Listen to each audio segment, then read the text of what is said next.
Hey, what's up you guys? This is Rob from A Gay Guy Plays, and today on The Snapshot, we're wearing down the big ones when we take a look at Equinox's Peaceful Provocation.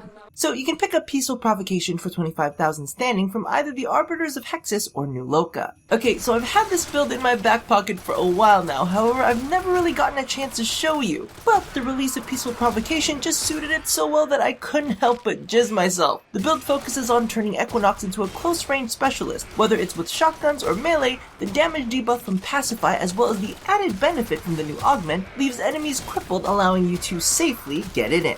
But before we jump in, let's take a look at the mechanics. So Equinox's Pacify and Provoke is a toggled buff that has different effects depending on which form she appears in. In her day form, she grants bonus power strength to her and her allies, and the buff only consumes energy when an ability is used within the aura. In her night form, she reduces the damage output of nearby enemies. The closer they are to Equinox, the less damage they deal, but the ability does consume a small amount of energy every second for each enemy within the aura's radius. Now, while that's all well and good, the Syndicate modifier definitely kicks it up a notch. While in day form, Provoke will grant bonus power strength as you deal more damage to enemies. Keep in mind that the buff does cap out depending on your Warframe's equipped power strength and cannot exceed 80%. Now in night form, Pacify will also add in a slow, which ramps up in potency as you and any teammates caught in the field take damage. Now, much like Provoke, this buff also scales depending on your Warframe's equipped power strength and caps out at 80%. And yes, I am aware there is talk that an enemy's speed can only be debuffed up to 75%, but you honestly won't have to worry about that with the build I'll be tossing up.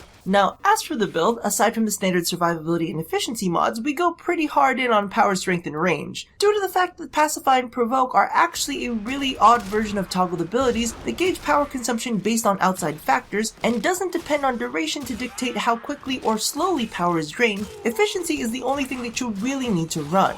Also keep in mind that Energy Siphon actually does still replenish power while this buff is running, further offsetting its consumption. With this setup, the inner ring of Pacify will debuff enemies' damage output by 82.5%, while the outer ring will grant a 41.25% reduction. And after you've taken enough damage, enemies within the radius will be slowed by 74% within the aura's 25.6 meter range. This works amazingly with weapons like the Vacor Hack or a Blood Rush and Body Count build on your favorite crit-based melee weapon. Just keep in mind that the key for being successful with this build is to get up close and personal with your biggest threats, hitting them with the damage debuff while you keep all other enemies within range perpetually slowed and hitting like little bitches. Because let's face it, once you've taken on a couple real big ones, the little ones just don't feel like much of an issue, do they? So thank you all for watching another quickie. Stay tuned for more Syndicate snapshots here at A Gay Guy Plays.